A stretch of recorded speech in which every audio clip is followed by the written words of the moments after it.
Olá, essa semana vamos receber aqui no programa Energia Agro uma pessoa que tem profundo conhecimento sobre as questões relacionadas à soja no Brasil e no mundo. Este é o programa Energia Agro que discute transição energética no Brasil e no mundo. Eu sou Donizete Tokarski, sou especialista em bioeconomia. Estou recebendo aqui hoje, nesse auditório aqui do programa Energia Agro, o senhor produtor de soja e também grande líder da produção nacional de soja, o senhor Maurício Buffon. Seja muito bem-vindo, Maurício, e muito obrigado pela presença aqui nesse período que estamos comemorando os 35 anos da ProSoja. O Maurício é presidente da ProSoja. O que é a ProSoja, Maurício? Obrigado, Donizete, agradeço o convite.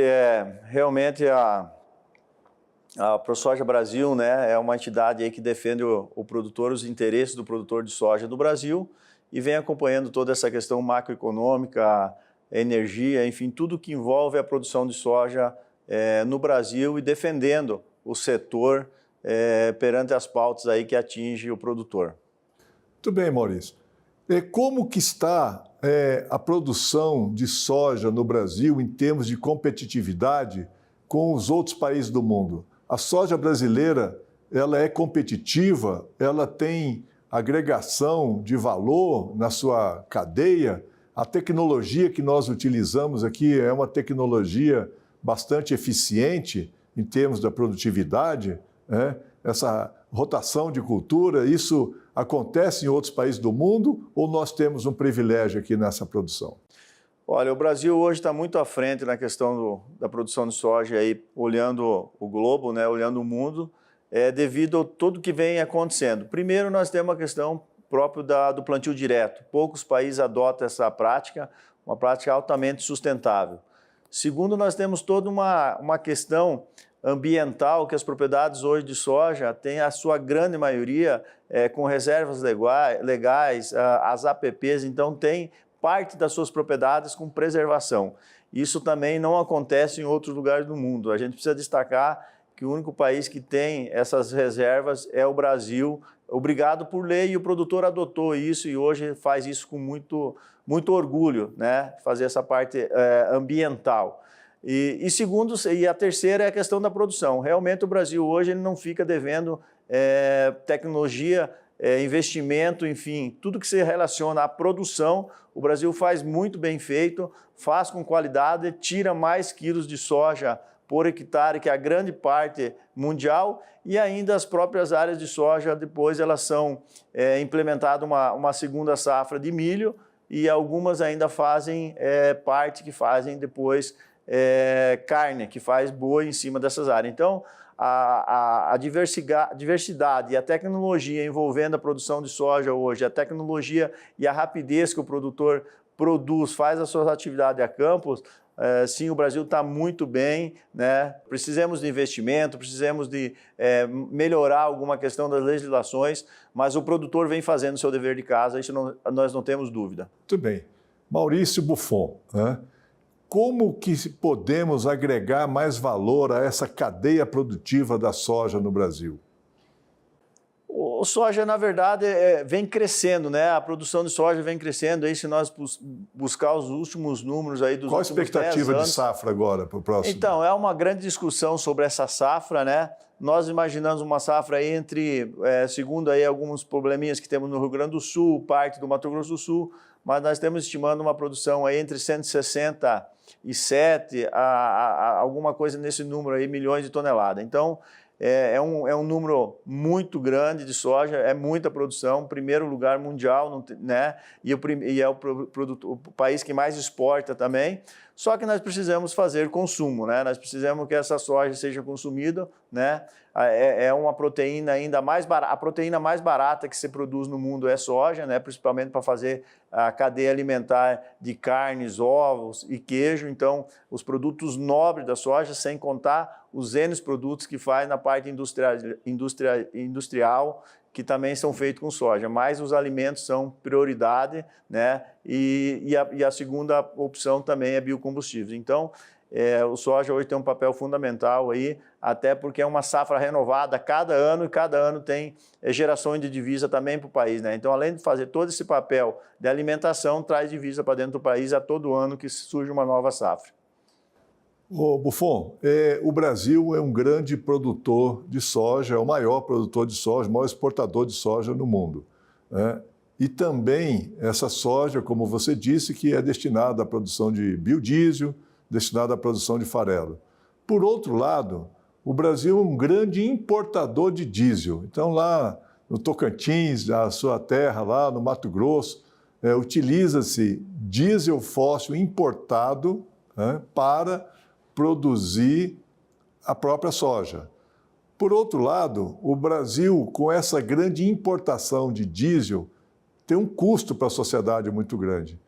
O que você acha que a gente deve fazer para poder equilibrar esse mercado entre a produção nacional da soja, exportação, a industrialização que você já tocou, e a gente reduzir a importação de diesel?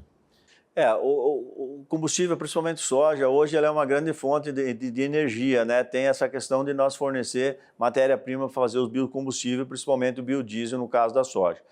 Eu vejo que o soja ele é dividido em duas partes. Uma é a questão da proteína que tira desse grão, e a outra é a energia. Então, são dois produtos que saem quando esse produto é industrializado, e nós precisamos sim, o Brasil precisa aumentar o consumo, principalmente interno, né?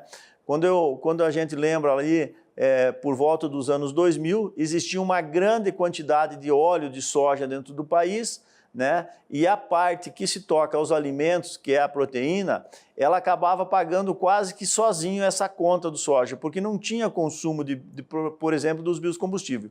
Hoje nós temos um divisor que quanto mais nós estivermos produzindo soja, nós estamos produzindo biocombustível, além de ser um produto limpo ecologicamente, muito menos poluente que o óleo diesel, nós temos a questão que você divide a conta entre a produção de alimentos e os biocombustíveis. Então eu acho que isso é muito benéfico, nós precisamos aumentar, sem dúvida, a quantidade de biodiesel no óleo diesel. O Brasil para de levar dólares para fora comprando óleo diesel e consumindo o nosso próprio produto aqui dentro do país, produto que o próprio Brasil produz, e da outra ponta nós vamos ter uma grande oferta de proteína. Nós tendo uma grande oferta de proteína, com certeza os alimentos também ficarão mais baratos, né? E essa conta acaba dividindo em dois, sendo que no passado a proteína tinha que pagar essa conta sozinha.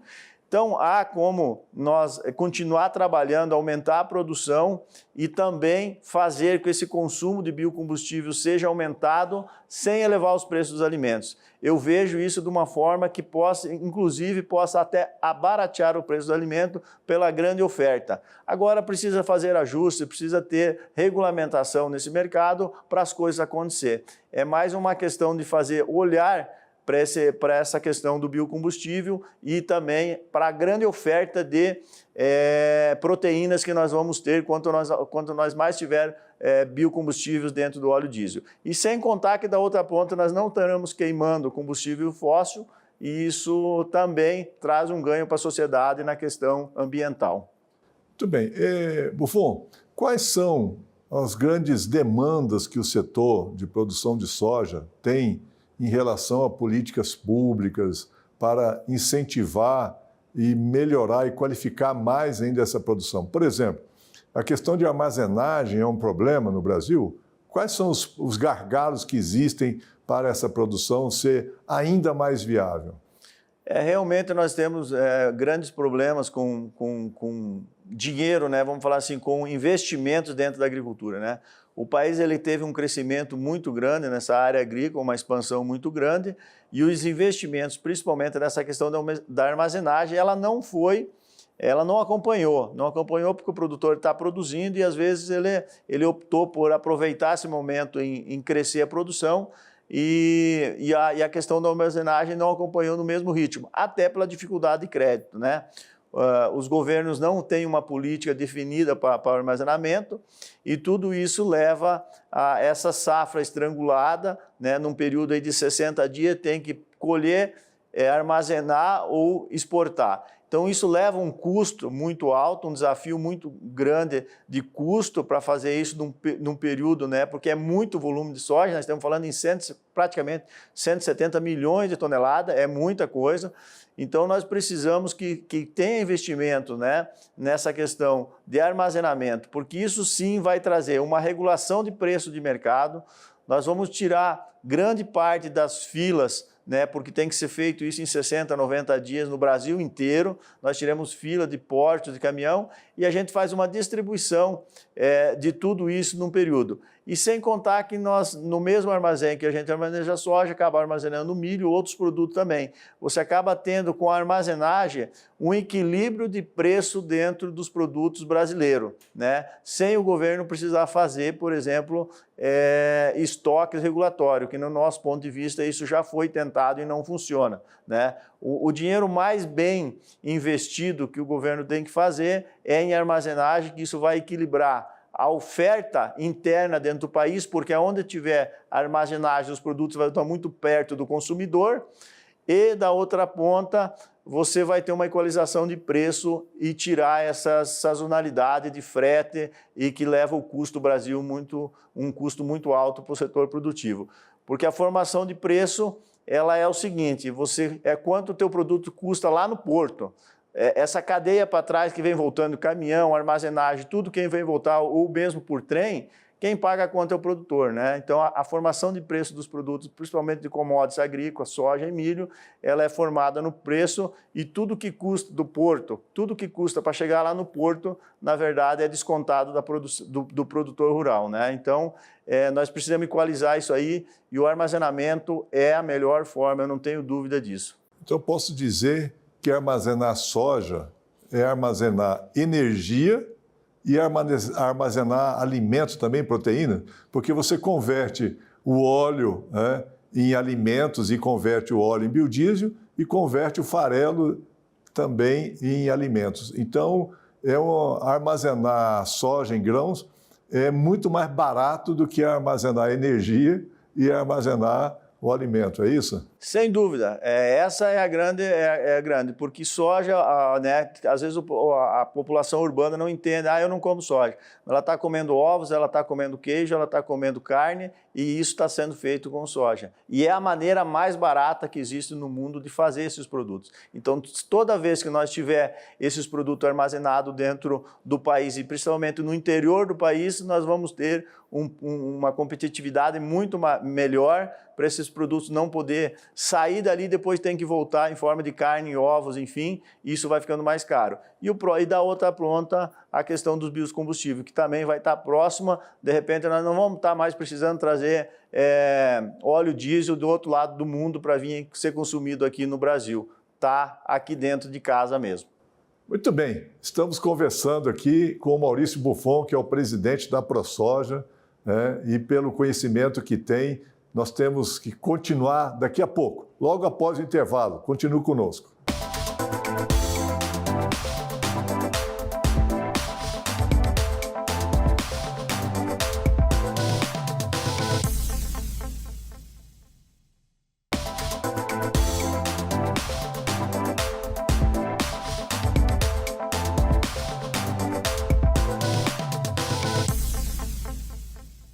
Estamos aqui numa conversa com o Maurício Buffon, que é o presidente da ProSoja. Maurício, o agricultor, quando vai tomar a decisão se ele vai plantar soja, se ele vai plantar outra oleaginosa, se ele vai plantar o milho direto, ele observa a quantidade de biodiesel que está no mercado? Qual é o fator que determina o agricultor decidir se ele vai plantar ou não soja? O mercado de soja, hoje no Brasil existe uma grande área propícia à soja, né? Então, essas áreas elas já são praticamente pré-determinadas.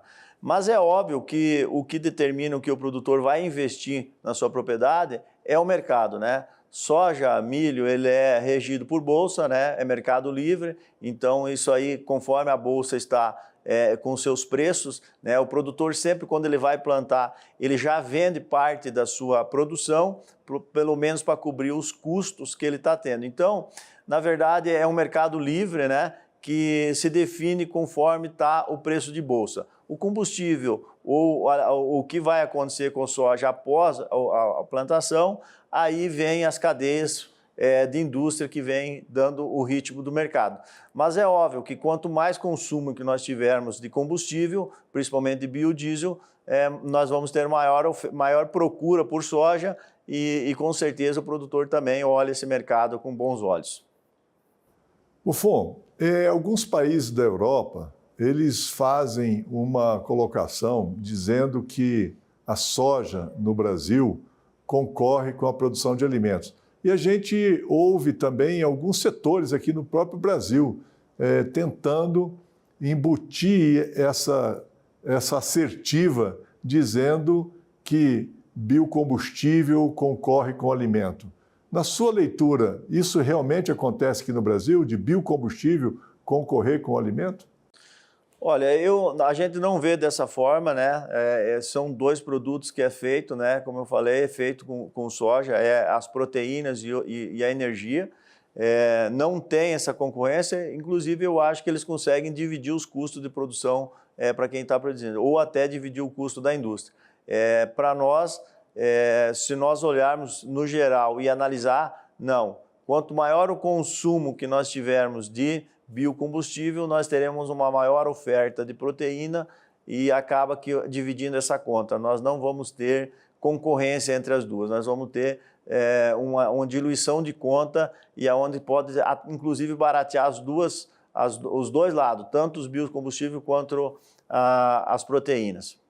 E o que está acontecendo no mercado agora, que está promovendo um custo a maior do óleo? O que promoveu isso, principalmente no final do ano passado? O que ocorreu para que isso acontecesse? Nós temos que analisar o mercado brasileiro de soja e o mercado, enfim, eu falo de soja, mas o que está acontecendo com o preço dos alimentos da seguinte forma.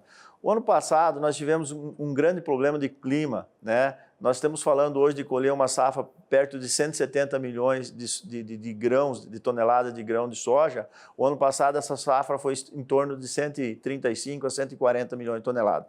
Quer dizer, nós tivemos uma diminuição de produção. Por quê? Primeiro, devido ao clima. O ano passado nós tivemos um clima muito complicado e nós ofertamos muito menos alimentos, muito menos soja e milho, enfim, toda essa cadeia produtiva para o mercado que o Brasil tem capacidade de ofertar.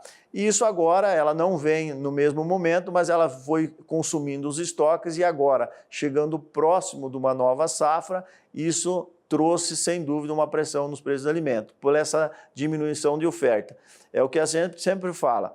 Existem muitas coisas, principalmente nessa regulamentação e nas questões, quando a gente pega aí do próprio governo federal, encurtando o crédito, fazendo alguns decretos onde o produtor cada vez mais tem dificuldade para investir nas suas propriedades com crédito controlado, tudo isso desestimula e tudo isso tira uma parte de produção lá do campo. Quando você vai juntando esse montante, você tem uma menos oferta de alimentos e os preços sobem.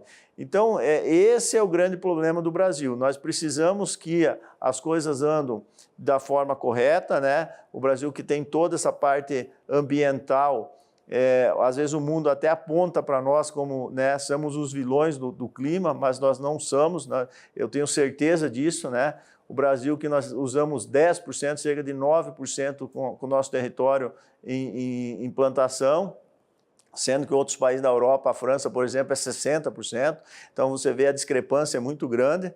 Mas, enfim, a oferta que tivemos menor do ano passado devido aos problemas climáticos que o Brasil ocorreu e o menos investimento que teve no setor levou uma oferta menor de produto. Isso é um fato que se comprovou agora com os preços, né? O que está acontecendo é que essa safra nova vem chegando, né, Donizete? Vem chegando, é uma safra muito maior, muito melhor, e aí as coisas começam a se equilibrar. Não adianta fazer algumas medidas mirabolantes, né, no nosso ponto de vista, aí tu tirar o imposto da importação de óleo de soja ou os óleos vegetais que chegam no Brasil. Se o Brasil é o maior produtor desses produtos, qual a eficácia disso? Não tem outro lugar no mundo que produz com um preço mais barato que o Brasil.